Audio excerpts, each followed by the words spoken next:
Europe Matin, Dimitri Pavlenko. Les pénuries de carburant en ce moment nous donnent peut-être un avant-goût des efforts qu'il va falloir consentir pour passer l'hiver. L'objectif fixé par le gouvernement, je vous le rappelle, c'est 10% de consommation en moins d'ici 2024. Cela revient à faire, je vous donne le chiffre, ça revient à faire 30 fois mieux que ce que l'on a fait chaque année depuis 20 ans. On va prendre ce matin l'exemple du secteur du numérique. Bonjour Jean-Noël Barrot. Bonjour Dimitri Pavlenko. Bienvenue sur Europe 1. Vous êtes le ministre délégué chargé de la transition numérique et des télécommunications, vice-président du MODEG, mais également, je signale aussi que vous avez été réélu député hier à l'issue du second tour d'une élection législative partielle dans les Yvelines. Peut-être voulez-vous en dire un mot ?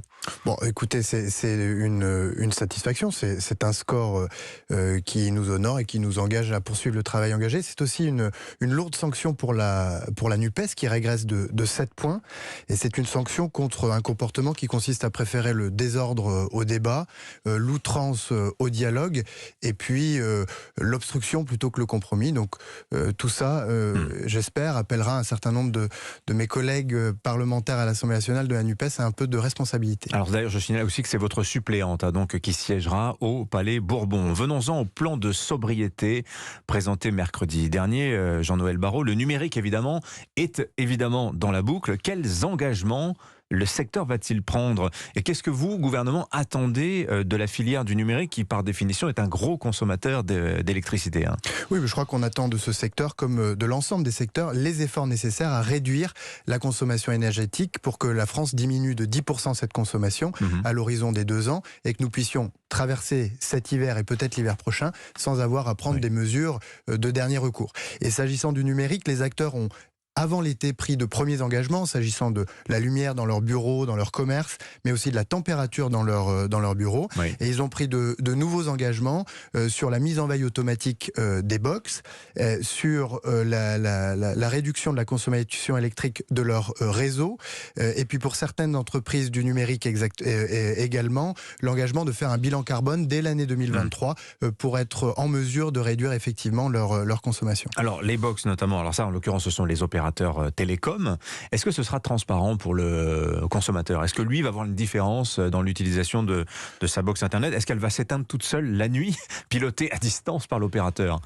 Oui, c'est l'objectif. L'objectif, c'est de un arrêt internet la nuit alors. C'est de réduire la consommation énergétique sans aller demander des efforts trop importants aux Français. Il existe aujourd'hui des box, des décodeurs qui se mettent en veille automatiquement, mais tout cela n'est pas tout à fait uniforme et donc les engagements pris par le secteur, eh bien c'est soit pour les box existantes déjà installées, eh bien de faire une mise à jour qui permette cette mise en veille de manière un peu plus systématique, soit pour les nouvelles box qui seront distribués, qui seront vendus, que cette mise en veille soit installée par défaut pour que ça soit transparent effectivement pour les Français. Alors il y a le secteur, ce qu'on appelle les data centers, c'est-à-dire vraiment les centres de données. Là on imagine que c'est beaucoup plus compliqué puisqu'en l'occurrence il faut une alimentation électrique en continu pour que cela fonctionne. Ils se sont engagés à s'effacer. Vous allez nous expliquer ce que ça veut dire s'effacer, c'est un terme qu'on va beaucoup entendre, c'est-à-dire de se déconnecter du réseau en fait, tout simplement, et de brancher à la place des générateurs électriques qui fonctionnent à quoi ? Souvent au diesel. Alors là, la question que j'ai envie de vous poser, est-ce que c'est la sécurité d'approvisionnement avant tout ? Et tant pis pour le bilan carbone, vu la situation ? Oui, alors il y a 2 choses qu'ils se sont engagés à faire, les data centers. La première chose, c'est de réduire la climatisation dans les salles de serveurs. Ces serveurs, ils chauffent, il faut les refroidir, et donc ils vont faire un effort en baissant la climatisation, ce qui va permettre de réduire la consommation énergétique. C'est pas périlleux pour justement les serveurs eux-mêmes ? Non, je crois que là, l'effort qui est fait ne met pas en difficulté la sauvegarde des données. Ensuite, vous avez raison, dans le cas où nous serions amenés à prendre des mesures un peu plus importantes, il sera en capacité de s'effacer, c'est-à-dire de basculer du réseau vers des générateurs. Alors évidemment, c'est pas une solution idéale, c'est pas une solution de long terme. C'est un peu périlleux d'ailleurs, parce que le générateur, c'est la roue de secours pour le data center. Si la roue de secours crève, on est mal. C'est de passer sur une roue de secours, mais c'est pas idéal parce que la roue de de cours, comme vous l'avez dit, elle fonctionne en général avec une énergie carbonée. Et ce que nous voulons à terme, c'est décarboner intégralement le fonctionnement des data centers et d'aller plus loin, puisque le data center, enfin les data centers travaillent en permanence à essayer d'optimiser leur fonctionnement pour réduire leur consommation électrique. Et à long terme, nous souhaitons qu'ils puissent le faire au maximum. Mais pour cet hiver, en tout cas, baisse de la climatisation dans les salles de serveurs et le cas échéant, c'est-à-dire si ça s'impose, un effacement temporaire pour réduire la ponction énergétique sur le réseau. Ça représente quoi le secteur du numérique en termes de consommation électrique, Jean-Noël Barrot ? En consommation électrique, c'est 10% de la consommation électrique du pays. Ah oui, tout de même. Et oui, et donc c'est pour ça qu'il faut faire cet effort. Et vous leur demandez quel effort, de diminuer par un tiers, par deux leur consommation ? Alors c'est difficile de le dire exactement, mais c'est l'ordre de grandeur. Oui, c'est ça, c'est l'ordre de grandeur qu'on s'est fixé pour la nation dans son ensemble, c'est-à-dire à peu près 10% à l'horizon des 2 ans. Alors il y a un autre sujet évidemment pour les entreprises du numérique, cela vous concerne Jean-Noël Barrot, c'est dans votre périmètre, c'est la question du prix.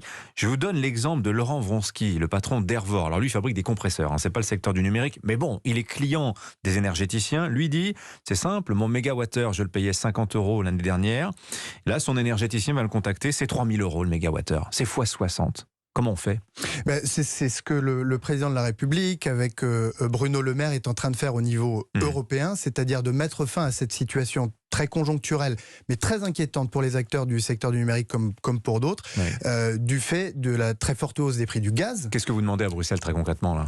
Ce qu'on demande, c'est de pouvoir mettre fin, si l'on peut dire, au couplage du prix du gaz et de l'électricité, de fixer un cap aussi pour faire en sorte que la pression baisse et que les prix diminuent. Parce que vous avez cité les entreprises du numérique, mais j'ai aussi dans ma circonscription beaucoup de petites entreprises, des TPE, des PME, parfois des boulangeries, et même un moulin à Versailles. Mais Jean-Noël Barrot, pardonnez-moi, mais si vous demandez aux énergéticiens, si vous capez les prix, vous dites vous n'avez pas le droit de vendre plus cher, qu'est-ce qui va se passer sur les marchés liquides type le GNL? Les bateaux vont aller ailleurs qu'en Europe en se disant les Européens veulent pas le payer le plus de 180 €. Bon, très bien, allons ailleurs. C'est vrai si nous négocions. Donc les prix ou la pénurie en fait. C'est vrai si chaque nation, chaque État membre de l'Union européenne négocie dans son coin. Mais si l'Europe parle d'une seule voix, et c'est ce que nous avons fait depuis quelques mois sur la dette, sur les vaccins, si l'Europe parle d'une seule voix, alors elle peut avoir un impact sur les prix. C'est le pari du président de la République qui à mon avis, va fonctionner parce qu'il a fonctionné ces derniers mois sur d'autres grands défis. Et je suis sûr que nous parviendrons dans les semaines qui viennent à faire baisser la pression sur le prix de l'énergie en Europe. Merci Jean-Noël Barrot d'être venu ce matin nous voir sur Europe 1. Je rappelle que vous êtes le ministre délégué chargé de la transition numérique et des télécommunications. Bonne journée à vous. À vous aussi.